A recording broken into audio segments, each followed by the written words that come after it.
I am 26, female, and for the last 8 years, my life was dedicated to Miller and Sons Custom Woodworking. It was my father's legacy, his dream, and it had become mine too. My brother, Mark, never shared that passion. He saw the business not as a craft, but as a machine that printed money. When our father's health began to decline, he named me his successor. Mark was given a generous executive role, a title, and a salary that far exceeded his contributions, but it was understood that I would lead. That was the plan. A plan Mark apparently had no intention of honoring. The day he framed me was the day I realized my brother was a stranger.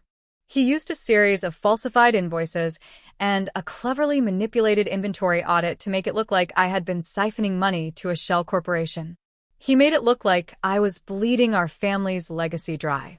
He presented his findings at a small family meeting with our frail father sitting at the head of the table, his face a mask of confusion and pain. Mark's voice was smooth, filled with false regret. He painted a picture of a sister who had betrayed everyone's trust. My protests were dismissed as the desperate lies of a guilty person. My father, too weak to fight and too trusting of his son, signed the papers that gave Mark temporary control of the company. I was placed on an indefinite leave of absence. I was escorted out of the building I had practically grown up in. The locks were changed the next day. The betrayal was so absolute, so cold, that it left me breathless. But as the shock wore off, it was replaced by a cold, hard resolve. Mark had not just taken my job. He had tried to steal my name, my honor, and my father's faith in me. He thought I would crumble. He was wrong. He had started a war, and I was going to finish it. My first call was not to a lawyer, but to my best friend, Maya. She listened patiently as I recounted the entire nightmarish meeting, my voice cracking with a rage I had kept bottled up in front of my family. He just stood there and lied, I told her, pacing my small apartment. He had documents, Maya. Forged documents. He looked Dad right in the eye and sold him a story about me being a thief. And your dad just believed him? Maya asked, her tone laced with disbelief. Without even giving you a chance to defend yourself properly? He's not well, I said, the anger in my voice softening into a familiar ache. Mark knows that. He picked his moment perfectly. Mom just sat there, wringing her hands, telling me we shouldn't air our dirty laundry. She wanted me to just accept it to keep the peace. Peace. Maya scoffed. He just nuked the entire concept of peace, Sarah. This is not about laundry. This is about your entire future. What are you going to do? I stopped pacing and looked out the window. The city lights seemed to mock my new, confined reality. I don't know yet, I admitted. But I am not going to let him get away with this.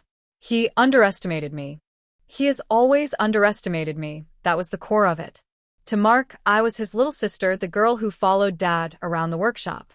He never saw the woman I had become, the one who understood every gear of that business, from the sourcing of the raw timber to the final polish on a finished piece. He only saw a placeholder, an obstacle to his ambition. The next morning, the humiliation was a physical weight. My phone buzzed with texts from concerned employees, but I knew Mark would be monitoring company communications. I couldn't respond.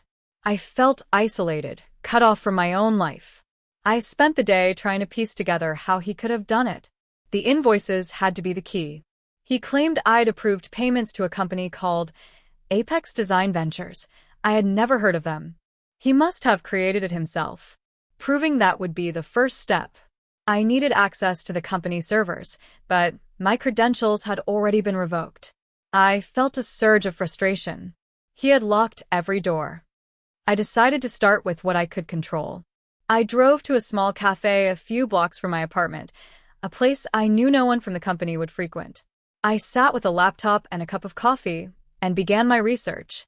Apex Design Ventures had a bare-bones website. It listed a corporate address that, after a quick search, turned out to be a mail forwarding service in another state. There were no employee names, no portfolio, just vague corporate jargon about synergistic design solutions. It screamed shell company. I needed more. I needed to know who was behind it. I spent hours digging through public records, trying to find the name of the person who registered the business. It was registered through a third-party service, another dead end. Mark was smarter than I'd given him credit for. He had covered his tracks. Defeated, I packed up my laptop. As I was about to leave, my phone rang. It was an unknown number. I hesitated, then answered. "Hello. Is this Sarah Miller?" a man's voice asked. It was gravelly familiar. Yes. "Who is this?" I asked, my guard immediately up. "It's David," the voice said. "David Chun. I was your father's foreman for 30 years. A wave of relief washed over me. David had retired a year ago, just before my father's health took a serious turn. He was a man of immense integrity, a master craftsman who had taught me how to read the grain of a piece of wood when I was just a child. "David," I breathed. "It's so good to hear your voice. How are you?" "I'm fine, Sarah," he said, his tone serious. "But I'm not calling to catch up. I heard what happened. My nephew, Kevin, still works in finishing. He told me Mark held a staff meeting this morning. He told everyone you were gone." My stomach tightened. "What did he say?" "He said you stepped down for personal reasons," David explained. "But the rumors are flying. Kevin said Mark's assistant was shredding a mountain of documents from your office all morning." "That's not right, Sarah. Things aren't adding up. Shredding documents. Of course he was. He was destroying the real records to make his forgeries the only version of the truth. He's covering his tracks, David," I said, my voice low and intense. "He framed me." There was a long pause on the other end of the line. "I believe you," David said finally, and the simple words almost made me cry. "Your father would never have built that business on lies. You are your father's daughter." "Mark, he's more like his mother's son," it was a pointed remark. "My mother, Catherine, always cared more about appearances and social standing than the hard work the business was built on. She enabled Mark's laziness, his sense of entitlement, his belief that he deserved success without earning it." "David, I need help," I said, my voice barely a whisper. "I'm locked out. I can't access anything. He's created a fake paper trail, and I can't fight it from the outside. There are still people there loyal to you and your father," he said. "People who have been there for decades. Mark thinks they're just part of the furniture. He doesn't see them, but they see everything. What do you need?" A plan began to form in my mind, fragile but real. "I need the original supplier invoices for the last 6 months," I said. "And I need the logs from the security server. Specifically, who accessed my computer and when over the last month." "That's a tall order," David said. "Mark has the new IT guy watching everything like a hawk." "I know," I said. "But you know the building better than anyone. You know the old systems, the blind spots. Is it possible?" He was quiet for a moment. I could almost hear the gears turning in his head, weighing the risk against a lifetime of loyalty to my father. "Let me make a call," he said. "Don't talk to anyone else. Don't trust anyone. I'll be in touch." He hung up, leaving me with the first glimmer of hope I'd had in 2 days. David was my lifeline. He was the one person Mark would never see coming. My brother was so focused on the view from the top, he had forgotten about the foundations. And those foundations were built by men like David Chen. I went home that night, and for the first time since the meeting, I slept. It wasn't a peaceful sleep, but it was the sleep of a soldier preparing for battle. The next day was a waiting game. Every buzz of my phone made my heart leap. I tried to distract myself, cleaning my apartment, going for a long run, but my mind was stuck in a loop, replaying Mark's smug face, my father's disappointed eyes, my mother's weak platitudes. Finally, in the late afternoon, a text came through. It was from a number I didn't recognize. Public library. Reference section. 6 p.m. There was no signature, but I knew it was from David. I arrived early, my nerves on edge. The library was quiet, filled with the soft rustle of turning pages. I found the reference section and sat down at an empty table, pretending to read a book on local history. At exactly 6 o'clock, a man in a janitor's uniform pushed a cart past my table. He didn't look at me, but as he passed, he let a small, folded piece of paper drift to the floor. He kept walking without breaking his stride. My heart hammered against my ribs. I waited a full minute, my eyes scanning the room, before I bent down and picked it up. It was a key. A small, old-fashioned skeleton key. Tucked inside the fold was another note. Basement storage. Door Bay 12. Old personnel files. Your father kept his own copies. Always. Of course.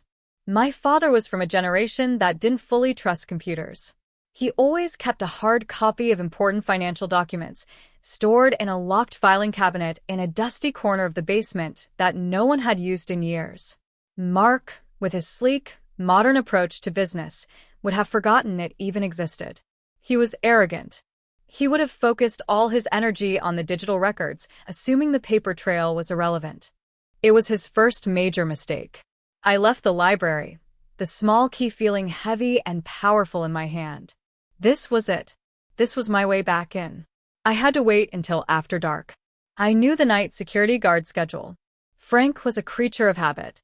He did his first round at 9, then settled into his office to watch a small television until midnight. The back entrance to the workshop, near the loading docks, had a faulty sensor. It was something I'd meant to get fixed for months. Now, I was grateful for my own procrastination. I parked my car a block away and walked, sticking to the shadows. The air was cool, and the familiar smell of sawdust and varnish hung in the air, a scent that had always meant home. Now it felt alien, forbidden. I slipped through the back gate and approached the service door. My hand was shaking as I inserted my old employee key card. I held my breath, expecting the red light of a deactivated card. Instead, it flashed green. He hadn't deactivated my physical access card. He had only focused on my digital credentials. It was his second mistake. Arrogance was making him sloppy. I slipped inside. The workshop was dark and silent, filled with the hulking shapes of half-finished furniture. I moved quickly, my footsteps echoing in the vast space. I made my way to the basement door, unlocked it, and descended the creaking wooden stairs. The air was damp and smelled of earth and mildew. I used the flashlight on my phone to navigate the maze of old equipment and forgotten projects. I found door B, 12, a heavy metal door secured with a simple padlock. The skeleton key slid in smoothly. With a quiet click, the lock opened. Inside, the room was filled with rows of gray metal filing cabinets. I found the one labeled with my father's initials and started searching. Drawer after drawer of old files, project blueprints, and employee records. Finally, in the very back of the bottom drawer, I found it. A series of ledgers and binders labeled supplier accounts, with dates spanning the last 5 years. I pulled out the binder for the current year. My hands trembled as I opened it. I flipped to the section for the last 6 months. I ran my finger down the list of approved suppliers. Apex Design Ventures was not on the list. There were no invoices, no payment authorizations, nothing. It didn't exist in my father's meticulous records.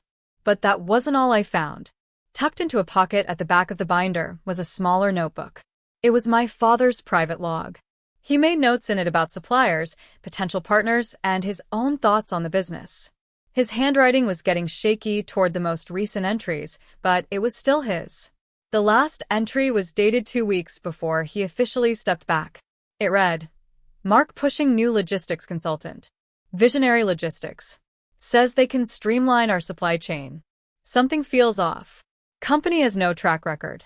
Address is AP, Box. Mark very defensive when I ask questions. Told him no. We stick with who we know and trust. Visionary Logistics. Not Apex Design Ventures. Mark had used a different name with my father.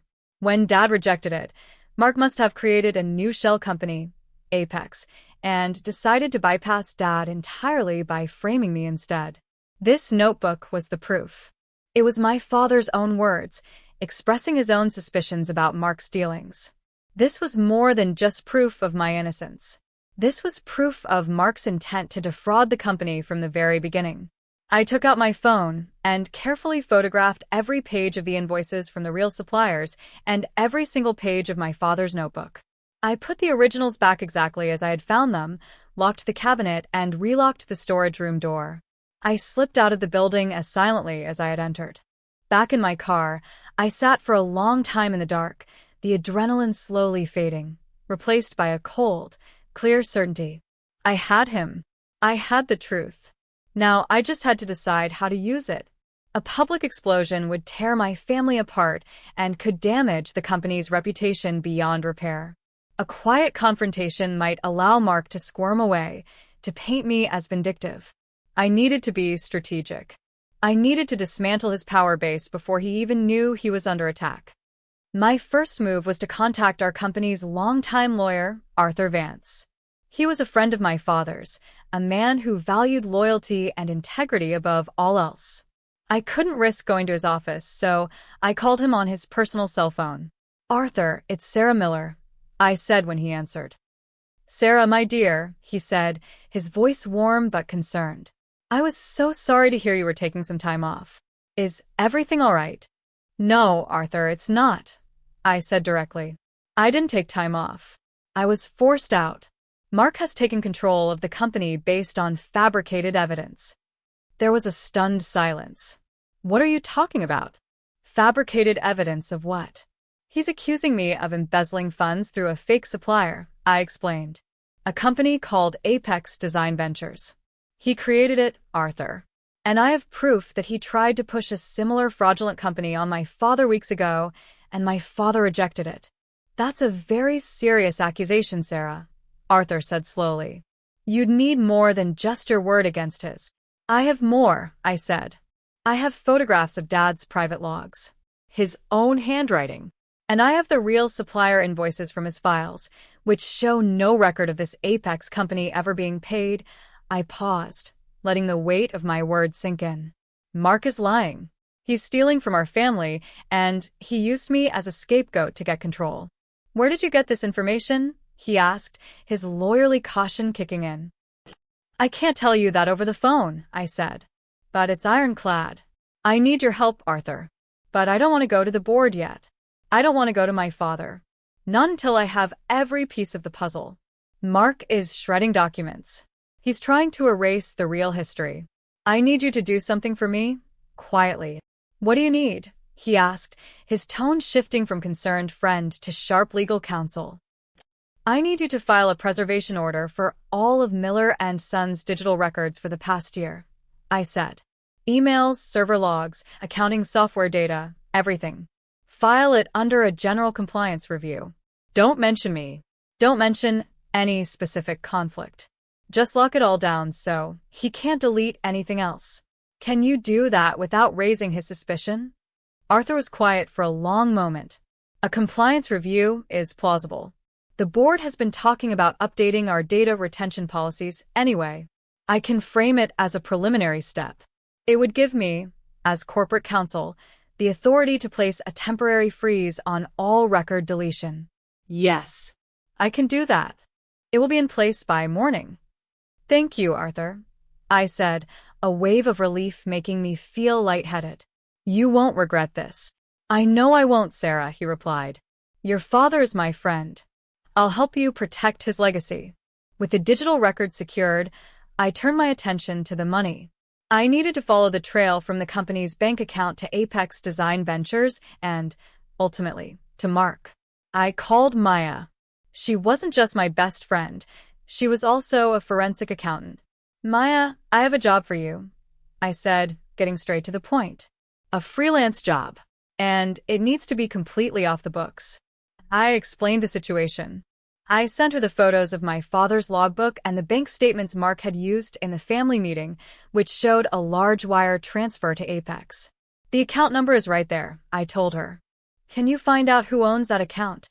"Tracing an account for a shell corp registered through a proxy is tough, Sarah," she said. "But not impossible. The money has to land somewhere. People who do this often get sloppy with the exit ramp. They move the money through a few accounts, but eventually it comes out into an account they can use. I'll need a few days." "You have them," I said. "Whatever it costs, I'll pay you." "Consider it a friend's discount," she replied. "He's not just messing with your company. He's messing with my friend. I'm on it." While Maya worked her magic, I reached out to David again. I met him for coffee. this time at a small diner miles from anywhere we'd be recognized. He looked tired, but his eyes were sharp. The preservation order is in place, I told him. The IT records are safe for now. Good, he nodded, stirring his coffee. Kevin told me Mark has been acting like a king. He's promised big bonuses to the senior management team. He's buying their loyalty. He's using my father's money to do it, I said bitterly. David, I need to know what his plan is. He didn't go to all this trouble just to run a furniture company. That's not his style. He's after a big, fast payout. I might know something about that, David said, leaning forward. A few weeks before I retired, Mark brought in some people for a tour. He introduced them as investors. They weren't looking at the craftsmanship, Sarah. They were measuring the floor space. They were looking at the loading docks, the property lines. They looked like developers. My blood ran cold. He's going to sell the land, I whispered. The workshop was on a large plot of industrial land that had been in our family for generations. Over the years, the city had grown up around it, and now it was prime real estate. The land was worth 10 times more than the business itself. That's what I think, David confirmed. He'll run the business into the ground, sell off the equipment for pennies on the dollar, and then sell the land to developers for a fortune. He'll walk away with millions, and your father's legacy will be a pile of rubble. The sheer, breathtaking greed of it shocked me. He wasn't just trying to get rid of me. He was planning to destroy everything our father had ever built. This was no longer just about clearing my name. It was about saving our family's history from my own brother. I need proof, David, I said, my mind racing. A name. The name of the development company. I don't know the company, he said, shaking his head. But I remember one of the men. He had a very distinct scar over his left eyebrow. His name was Jacobson. I remember, because Mark was practically bowing to him. Jacobson. It was a start. I spent the next 24 hours glued to my computer. I searched for every major property developer in the state, looking for executives named Jacobson. I found 3. I then cross-referenced them with political donation records, looking for anyone who had contributed to the campaigns of the city council members who would have to approve a zoning change for our property from industrial to commercial or residential.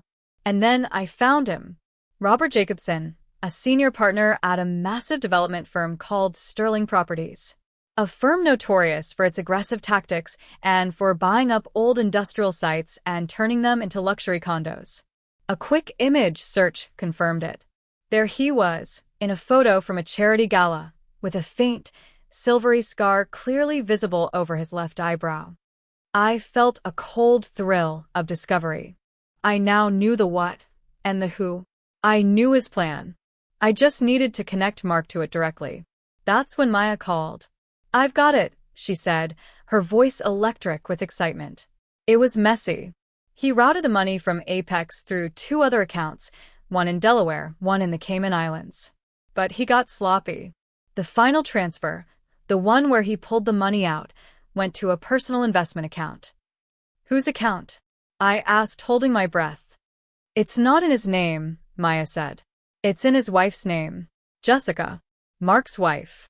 Jessica. She had sat there in that family meeting, her face a perfect portrait of sympathy, patting my mother's arm and telling me that everything would be okay. She was in on it. The 2 of them had planned this together. The betrayal now had 2 faces. The account was opened 3 months ago, Maya continued. And there have been 2 large deposits. The first was the money from the Apex invoice. The second one came in a week ago. $52,000. From where? I asked. A wire transfer from a holding company, Maya said. A company called Northwood Holdings. My fingers flew across my keyboard as she spoke. I typed Northwood Holdings and Sterling Properties into a search engine. The results came up instantly. Northwood Holdings was a subsidiary of Sterling Properties, the firm Robert Jacobson worked for. It was their standard practice to use subsidiaries to make initial payments and land option agreements. It was their down payment. The $50,000 was for Mark to secure the deal. He had taken a bribe to sell out his own family. I had it all. The fake invoices. My father's notebook. The preservation order on the servers. the money trail leading to his wife. And now, the link to the developers. I had a complete, perfect chain of evidence. Mark hadn't just covered his tracks. He had created a map that led directly to his own destruction. Now it was time to choose the battlefield. A quiet conversation was no longer an option. He had to be exposed, not just for what he did to me, but for what he was planning to do to our father's life's work. The annual shareholder meeting was in 3 days. It was usually a sleepy affair, just a formality with family and a few key long-term employees who held small stock options. But this year, it would be different. It would be the stage for Mark's downfall. I spent the next 2 days preparing. I created a detailed presentation, a timeline of Mark's deceit. I embedded the photos of my father's logbook, the bank transfer records Maya had uncovered, the corporate registration for Apex Design Ventures, and the public records linking Northwood Holdings to Sterling Properties. I laid it all out, a step-by-step guide to my brother's treachery. I called Arthur Vance again. "Arthur, I have everything," I told him. "It's worse than we thought. He's planning to sell the company's land to developers. He's already taken a down payment from them." I could hear his sharp intake of breath. "Are you certain?" "I have the wire transfer records," I said. "The money went into an account held by his wife, Jessica. I'm going to present it all at the shareholder meeting on Friday." "Sarah, that will be a bloodbath," he warned. "Your family will be at the center of a corporate scandal. Your father." "My father's legacy is what I'm trying to save," I countered, my voice hard. "Mark is the one who declared this war. He is the one who chose to do this to our family. I am just showing everyone the truth. I need you there, Arthur. I need you to be ready to file the motions to have him removed as acting CEO and to freeze his and Jessica's assets." "I will be there," he said, his voice firm. "And I will be ready." My last call was to David. "It's happening on Friday," I told him. "At the shareholder meeting. I want you to be there." "I wouldn't miss it for the world," he said. The morning of the meeting, I woke up with a strange sense of calm. The anger and the hurt were still there, but they were now forged into a sharp, focused instrument. I put on a simple, dark gray suit, the kind of armor I used to wear to board meetings. I felt like I was reclaiming a piece of myself. I drove to the office building, the one I hadn't been allowed to enter for weeks. I walked past the receptionist, who stared at me with wide eyes, and went straight to the conference room. They were all there. My brother, Mark, at the head of the table, looking smug and powerful in his expensive suit. My mother, sitting beside him, looking nervous. My father, at the other end of the table, looking older and more frail than ever before. A few senior managers, the ones Mark had bought with promises of bonuses, were arranged along the sides. And Arthur Vance, our lawyer, sat impassively, his briefcase on the table in front of him. I took my usual seat, the one designated for the vice president. Mark's eyes widened in surprise, then narrowed into a glare. "Sarah," he said, his voice tight with controlled anger. "What are you doing here? You are on a leave of absence." "I am here for the shareholder meeting," I said, my voice steady and clear. "I am still a shareholder." "You're not welcome here," Mark said. "This is a private meeting. I am a member of this family and a part of this company," I said. "I have every right to be here." I looked past him, to my father. "Dad, I need you to listen to what I have to say." My father looked from me to Mark, his expression clouded with confusion. "Mark, what is this?" he asked. "It's nothing, Dad," Mark said, trying to wave it away. "Sarah is just upset. She is not thinking clearly." "Oh, I am thinking more clearly than I have in my entire life," I said. I turned to the room. "I have a short presentation I would like to make. It concerns the financial health and future of this company." Mark stood up. "This is not on the agenda," he said. "We have business to discuss." "This is the only business that matters," I said. I pulled a flash drive from my pocket and walked to the head of the table, where the room's projector was connected. Mark moved to block me. I said no. He hissed, his voice low and threatening. "Get out of my way, Mark," I said, my voice dropping to a near whisper. You do not want to make this worse than it already is. For a moment, we were locked in a silent battle of wills. The air in the room was thick with tension. My mother made a small, distressed sound. Let her speak, Mark. My father's voice cut through the silence. It was weak, but firm. Let's hear what she has to say. Mark shot a furious look at our father, but he backed down. He knew he couldn't defy a direct order in front of the senior management. It would make him look weak. He retook his seat, his face a thunderous mask. I inserted the flash drive, and the first slide appeared on the large screen behind me. It was a simple title, The Future of Miller and Sons. I took a deep breath. For the past few weeks, I began, my voice ringing with a confidence I didn't know I possessed. Our acting CEO has been telling you a story. A story about my supposed incompetence and dishonesty. A story designed to remove me from this company so he could pursue his own agenda. I clicked to the next slide. It showed the corporate registration for Apex Design Ventures, with the mail forwarding address clearly visible. This is the company Mark claimed I was embezzling money through, I said. A company with no assets, no employees, and no physical address. A classic shell corporation. Mark was staring at the screen, his knuckles white where he gripped the edge of the table. I clicked again. A side-by-side comparison appeared. On one side was the forged invoice to Apex for $50,000, the one Mark had used against me. On the other side was a photo of a page from our father's private logbook. I read the entry aloud. Mark pushing new logistics consultant. Visionary logistics. Something feels off. Told him no. I looked directly at my brother. When Dad told you no, you didn't give up. You just created a new fake company and a new plan. A plan that required getting me out of the way. Mark finally spoke, his voice strained. This is ridiculous, he said. You broke into the office. You stole those files. That's a doctored photograph. Are you saying that is not Dad's handwriting? I challenged, my voice rising. I turned to my father.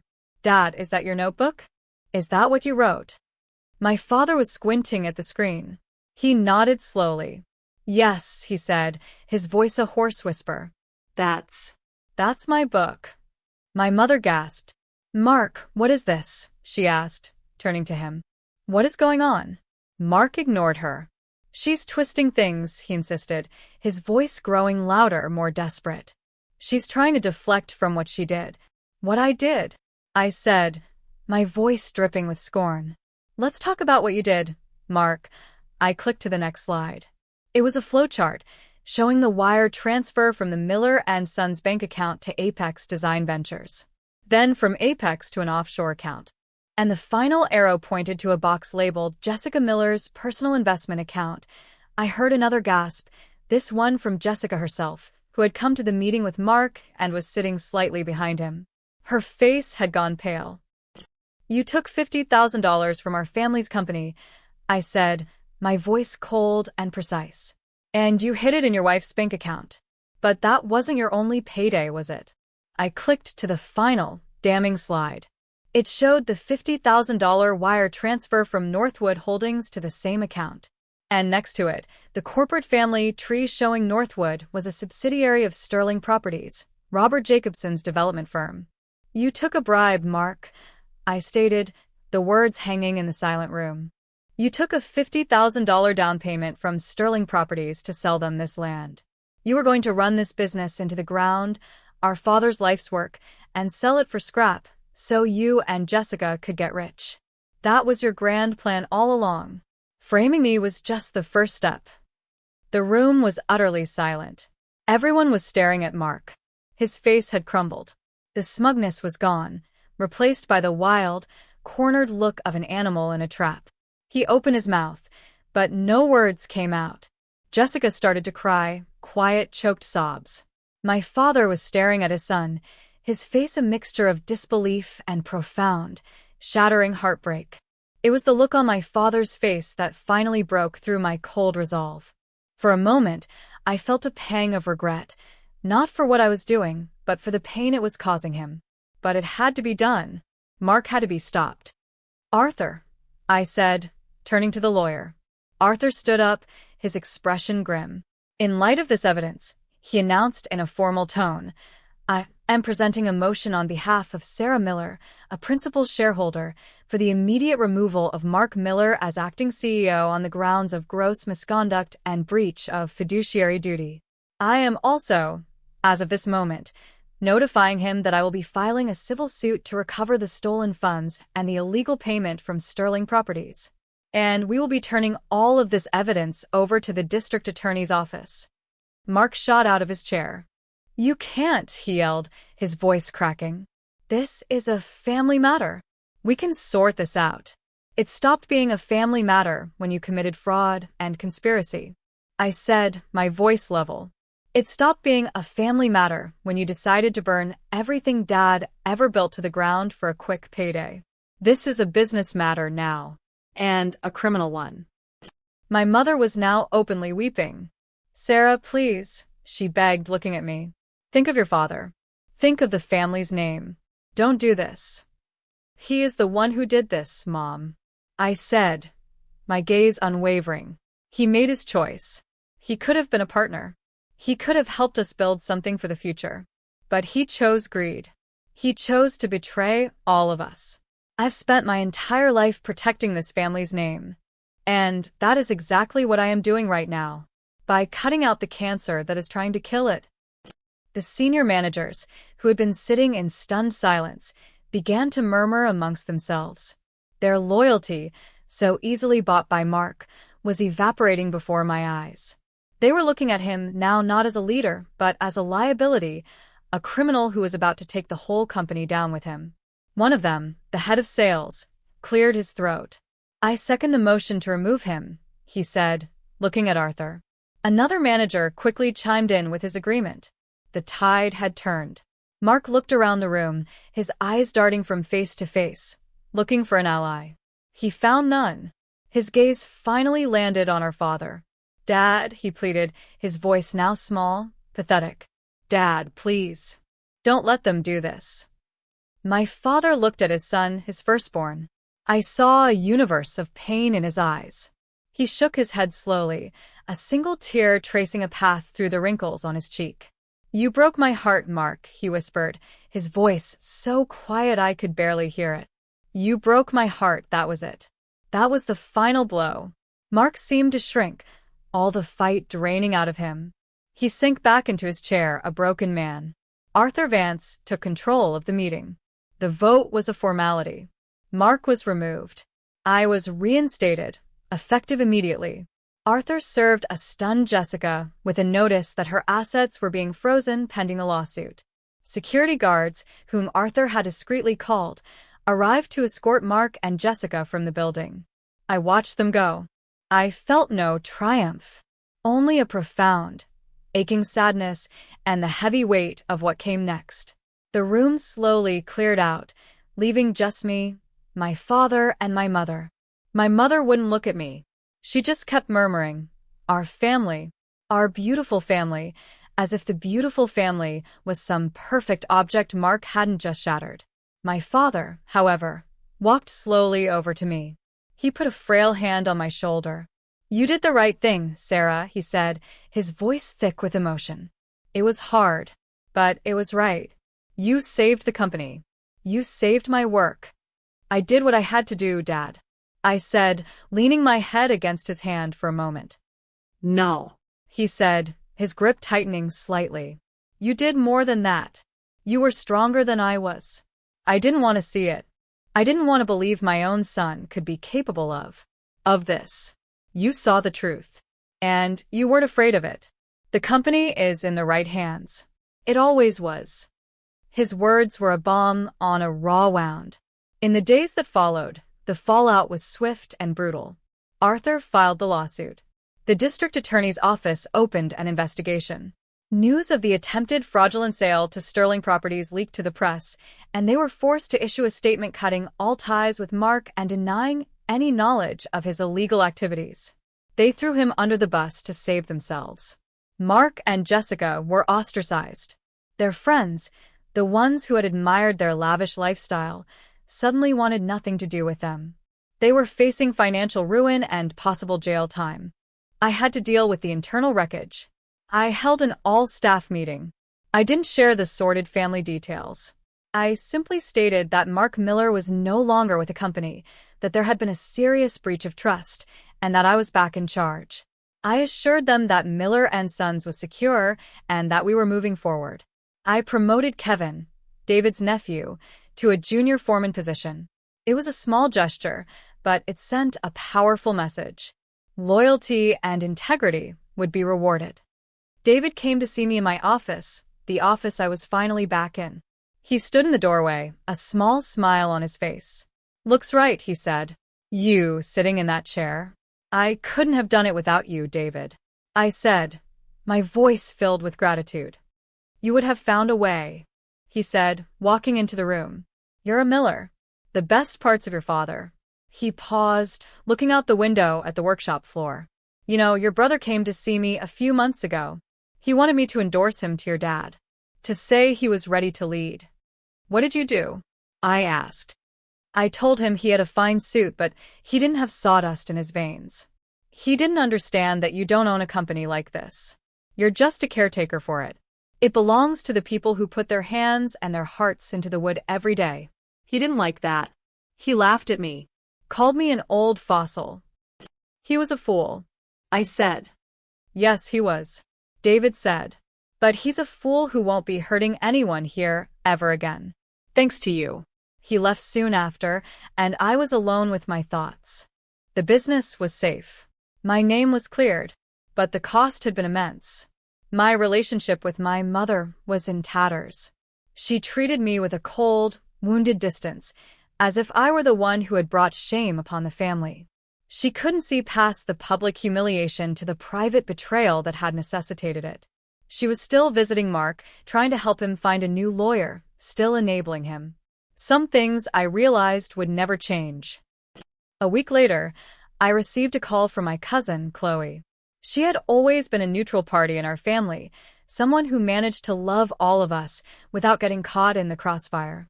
"I heard what happened," she said, her voice gentle. "I just wanted to call and see how you were. The real you, not the CEO you." "I'm exhausted," I admitted, the confession a relief. "It feels like I've been in a fight for a year, not a few weeks." "You won, though," she said. "Did I?" I asked, the question hanging in the air. "I saved the company, but I destroyed my family." "You didn't destroy it, Sarah," she said softly. "It was already broken. You just turned the lights on so everyone could see the cracks. Your mom is upset because you ruined the pretty picture she liked to pretend was real. And Mark destroyed himself. All you did was hand him the mirror." Her words helped. They didn't fix the hole in my life where my brother used to be, but they helped me see the shape of it more clearly. The final piece of the puzzle fell into place a month later. Arthur called me. "The DA is pressing charges," he said. "Conspiracy, fraud, embezzlement. They have a strong case. Mark's lawyer is trying to arrange a plea deal." "What kind of deal?" I asked. "He'll have to plead guilty to the lesser charges. He'll have to pay full restitution to the company. And he'll serve time. Not as much as he would if it went to trial, but he won't walk away. It'll be at least 3 to 5 years. I closed my eyes. 3 to 5 years. It felt both like too much and not nearly enough. "And Jessica?" I asked. "She's being treated as a co-conspirator. She'll likely get probation, provided she cooperates," Arthur said. The money in her account was the nail in the coffin. I agreed to the terms. I didn't want a messy, public trial that would drag my father through any more pain.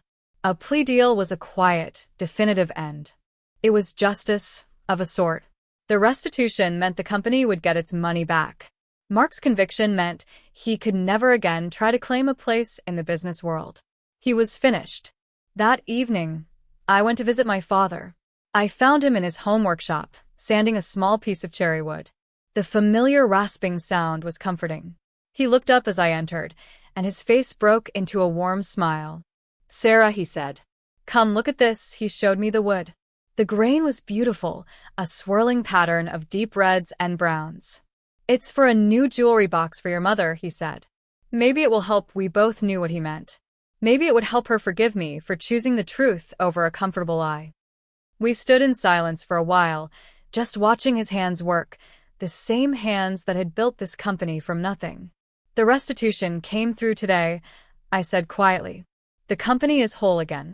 He nodded, not stopping his work. "Good," he said simply.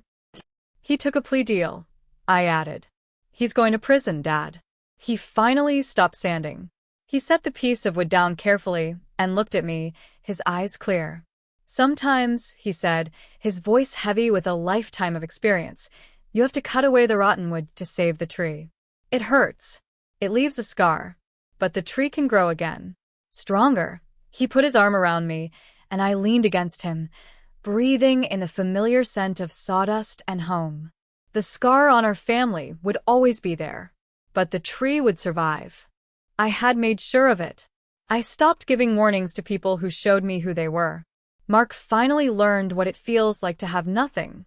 He lost his money, his reputation, and his freedom.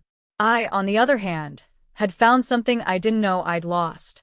I had my father's respect, I had my future back, and I had the quiet satisfaction of knowing that I had protected our legacy.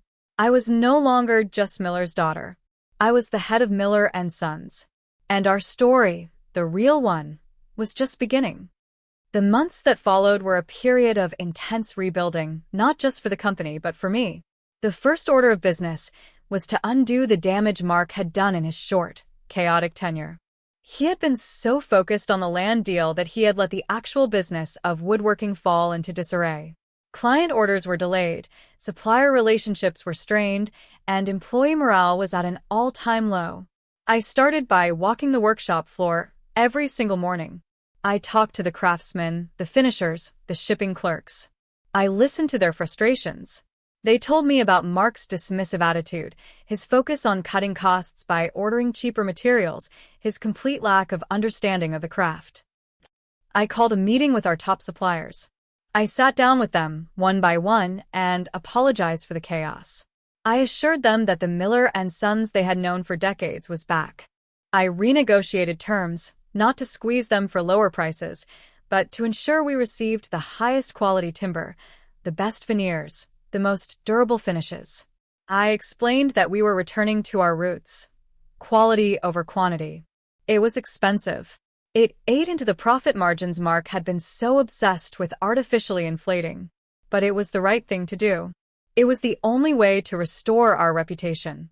I also had to deal with the managers Mark had tried to buy. I didn't fire them. That would have been the easy way out. Instead, I gave them a choice. They could recommit to the core values of this company, the values of craftsmanship and integrity my father had instilled, or they could find employment elsewhere. Two of them, the ones most loyal to Mark, resigned. The rest stayed. I watched them closely, but over time, they saw that I was serious. They saw that I was investing in new equipment, that I was promoting from within, that I cared about the product more than the spreadsheet. They saw that I was my father's daughter. My relationship with my mother remained the most difficult part of the aftermath. She attended family dinners, she was civil, but there was a chasm between us. She saw my actions as a betrayal of the family's privacy. "There were other ways, Sarah," she would say. "You could have handled it quietly. You didn't have to ruin your brother." "He ruined himself, Mom," I would reply, the argument the same every time. "And he would have ruined this entire family if I had let him." Being quiet is what he was counting on. We never resolved it. We just learned to live around the jagged edge of our disagreement. She continued to visit Mark in prison, sending him money for his commissary account, holding on to the fiction that he was a good boy who had simply made a mistake.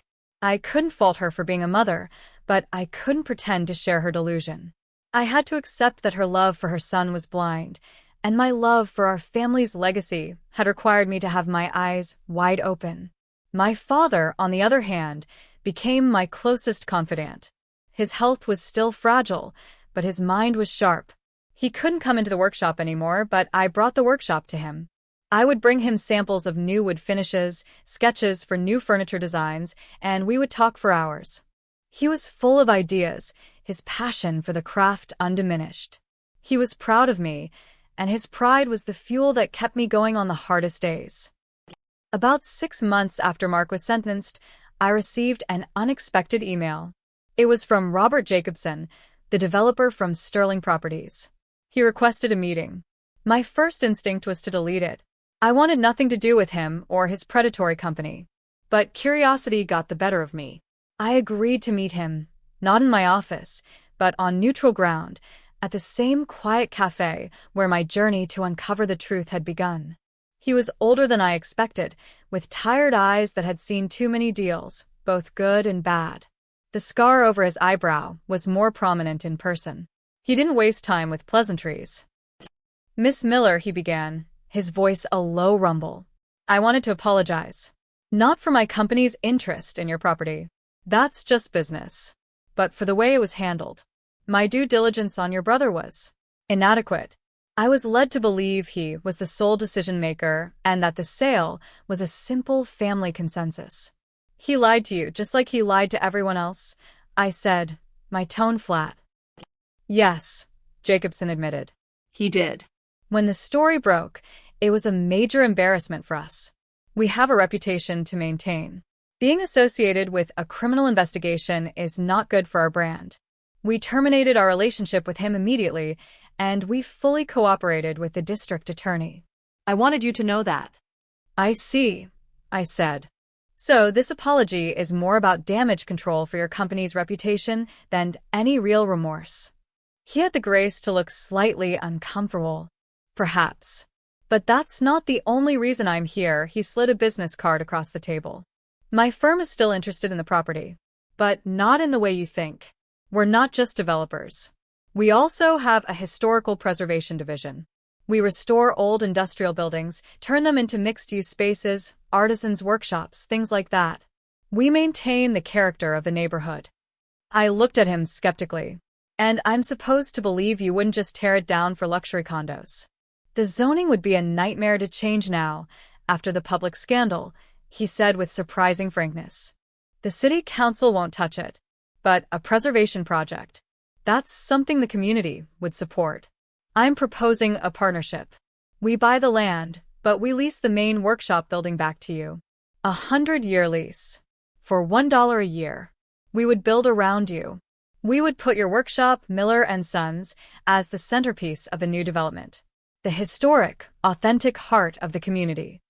I was stunned into silence. It was an incredible offer. It would give the company a massive infusion of capital from the land sale, securing its financial future for generations. And it would guarantee our physical home, our legacy, would remain intact. "Why?" I asked, finally finding my voice. "Why would you do that?" Jacobson leaned back in his chair. "Let's just say I have a soft spot for legacy businesses. My grandfather was a tailor. His shop was torn down for a parking lot.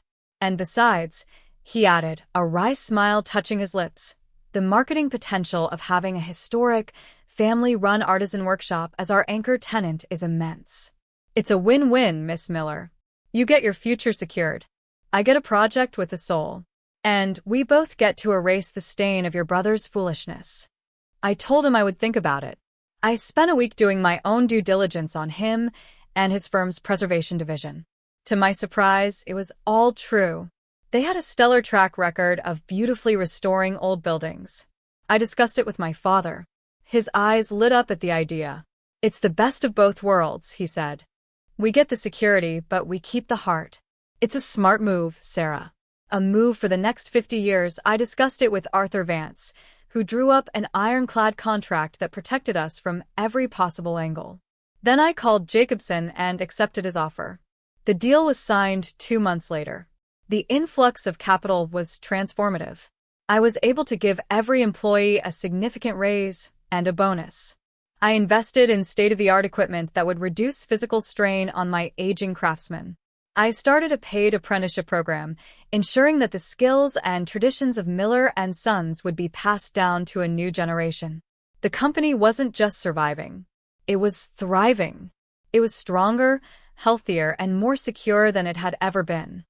One afternoon, Maya stopped by the workshop. I gave her a tour of the newly renovated finishing room.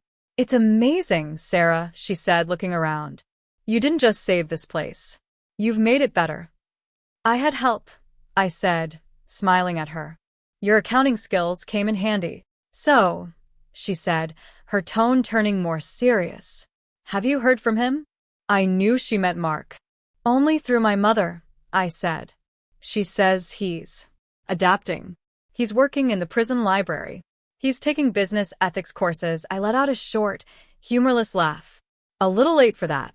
Do you think you'll ever talk to him again? She asked. I thought about it for a moment. I thought about the boy I grew up with, the brother I thought I knew. And I thought about the cold, calculating man who had sat at that table and tried to destroy me. I don't know, I said honestly. Maybe one day, but not for a long time. Forgiveness is a long road, and I'm not ready to start walking it yet.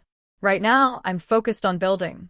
I spent enough time dealing with destruction. As the Sterling Properties development began to take shape around us, the workshop became an island of history in a sea of progress. The noise of construction was a constant backdrop, but inside our walls, the familiar sounds of saws and sanders continued, a rhythm that had pulsed on this land for over half a century.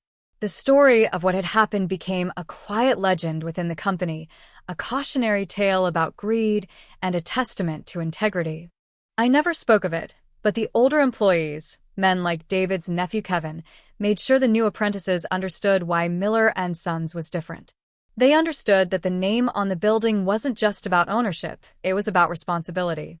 Years passed. The development was completed, a tasteful blend of modern design and historic preservation. Our workshop was indeed its heart. We had a new showroom and our business boomed. My father passed away peacefully in his sleep, holding my mother's hand. At his funeral, the workshop was closed for the day, and every single employee, from the master craftsman to the newest apprentice, came to pay their respects. They didn't come because they had to. They came because he had been a part of their family, just as they had been a part of his. My mother and I grew closer after his death, united in our shared grief. We still didn't talk about Mark, but the silence was no longer angry. It was just sad. We had both lost him, in our own ways. One day, a letter arrived at my office. The return address was a halfway house in a different city. It was from Mark. My hands shook slightly as I opened it. The letter was short. It didn't make excuses. It didn't ask for forgiveness. It just said, I was wrong. I am sorry for the pain I caused you and Dad. I am glad you saved the company. You were always the one who was meant to run it. I read it several times. The words were simple, but they felt real. It was the first time he had ever taken full responsibility for what he had done. I didn't write back. Not yet.